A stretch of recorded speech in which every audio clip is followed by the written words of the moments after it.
Episode 203, It's All a Trap. Alex was taken aback. He tried to turn around, but Miriam grabbed his hand. When he looked at her, she gave him a strange sneer. Suddenly, he was hit on the head. He yanked his hand out of Miriam's grasp. He turned around. The man who attacked him was Miriam's boyfriend, Jake. Miriam jumped up and ran to Jake. "Honey, thank heavens you're here. He just took my hand and started squeezing, and he said that he would take me to a hotel. It was so gross." "No, she asked me to rub her hand because it was hurting." Alex's heart cooled as he finally understood what Miriam had done. "So you want to touch my girlfriend, huh?" Jake stepped toward Alex, raised his fist, and swung at Alex's head. Alex stepped aside, grabbed Jake's arm, and tried desperately to explain. "Listen to me, she's lying. I never said." "It doesn't matter what you said, I'm gonna kill you." Jake had only one thought in his head, beating Alex to the ground. Alex knew that the fight between them was all because of Miriam. He didn't want to fight with Jake, so he tried to avoid his punches instead of hitting back. Jake was an upper-middle-class boy with little money. But when it came to fighting, he was far inferior to Alex. Every time he tried to hit Alex, he swung too hard, making himself fall over. When he realized he couldn't hit Alex, Jake went back to Miriam. "Honey, I'll call someone now. When my brothers come, I can get him."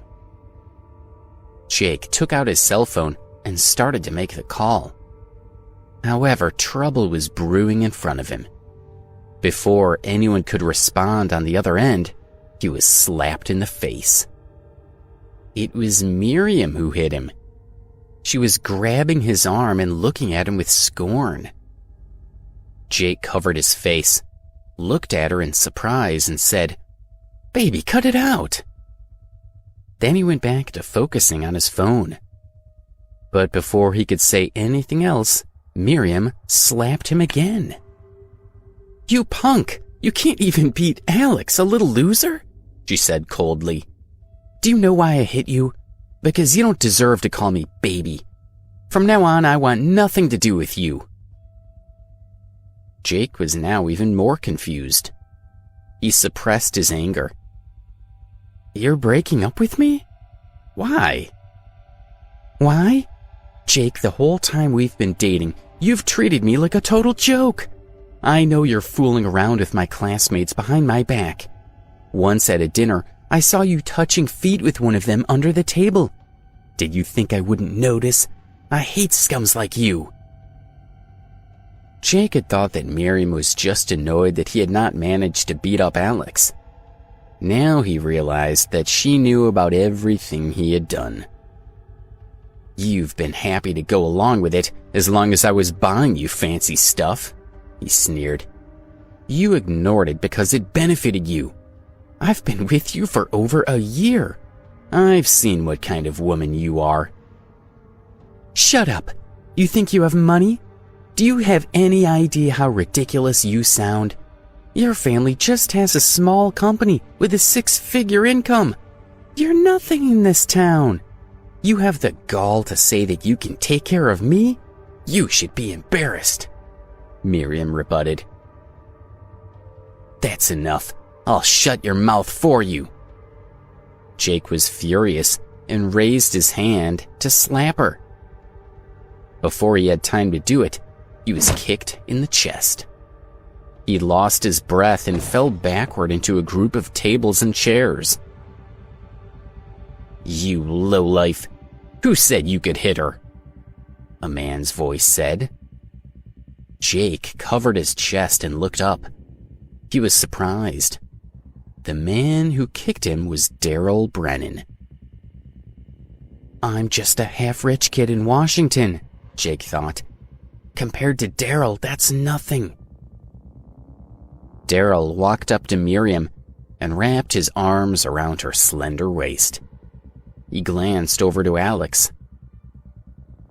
"Daryl, did you enjoy yourself?"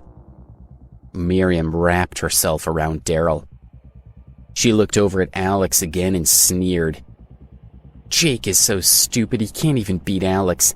He just fell over himself. But the dogs finally had a fight, and dogs are what they are," she laughed. Daryl had been sitting at a table nearby when Alex and Miriam had come into the restaurant. He had been watching them the whole time. Since the incident at the Olympic Sports Center, Daryl and Miriam had been working together. Today, they had planned to use Jake to beat up Alex, but they had not figured that Alex would be able to easily beat Jake in a fight. "Let's see how the two losers are doing," Daryl said triumphantly. "One is doing a little better.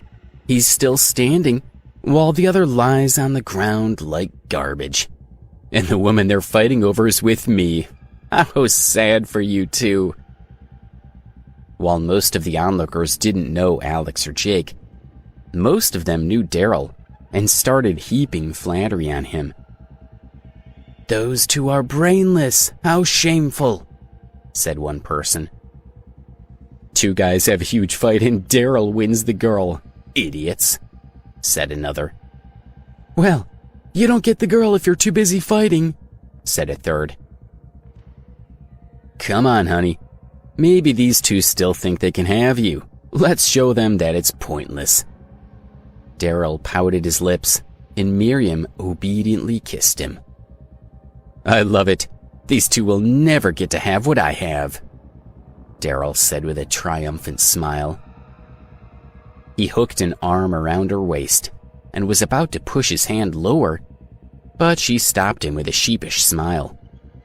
"Daryl, no. There's so many people here."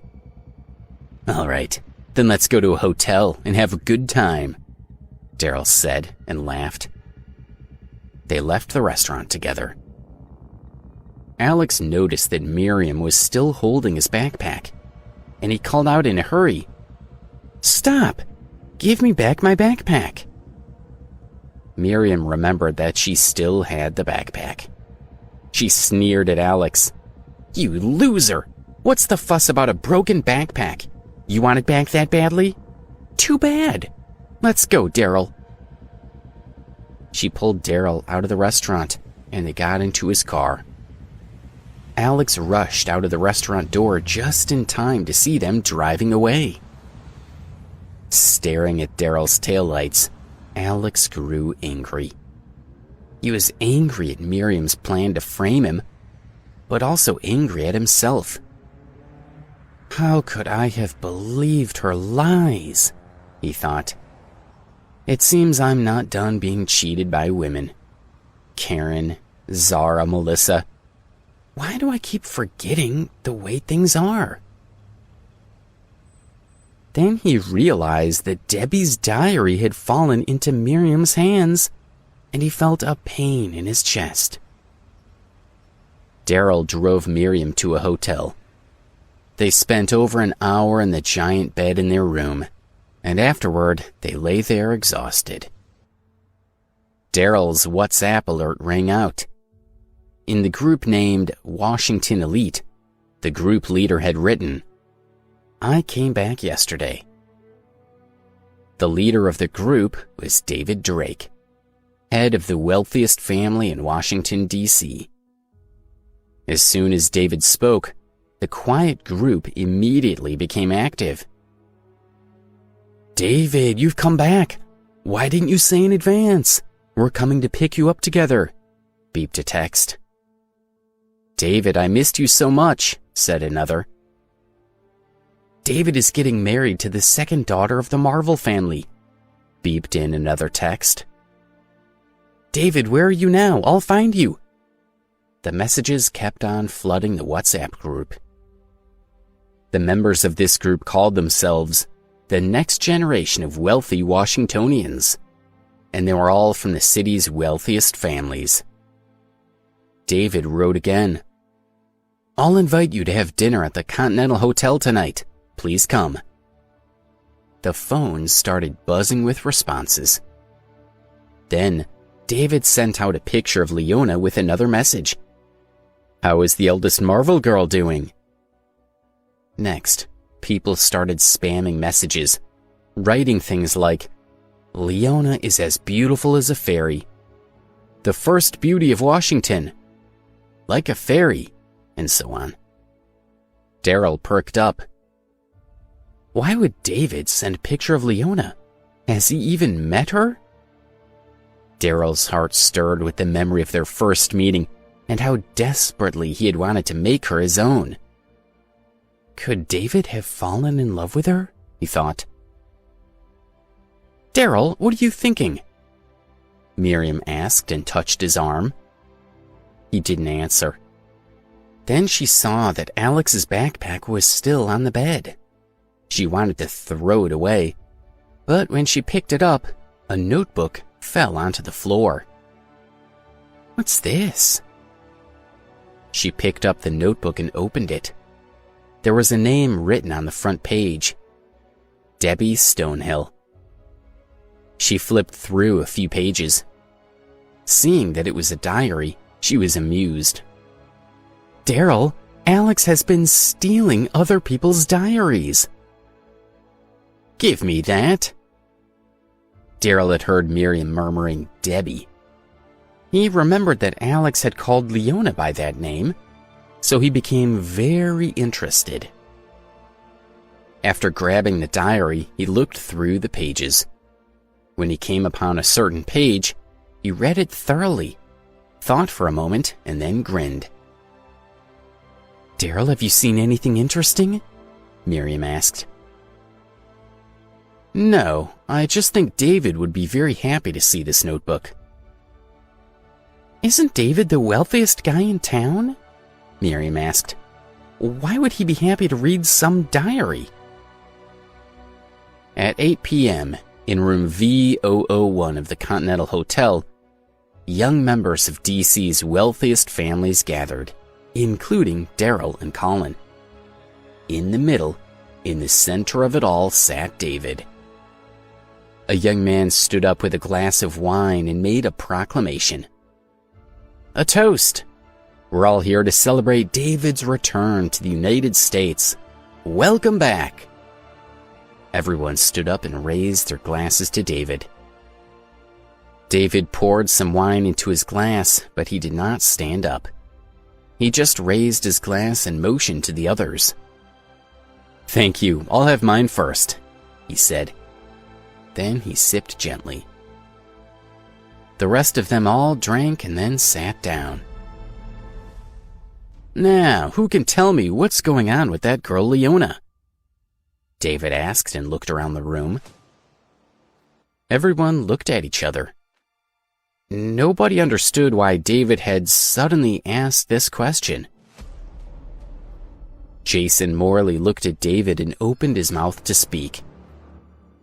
"David, we've never seen anything like this girl before. We didn't even really notice her a couple of months ago. The Marvels have always kept a low profile, but because Leona is so beautiful, she attracted attention. The family couldn't hide her, so they announced publicly that Leona was Charles Marvel's daughter. Now they're looking for a husband for her."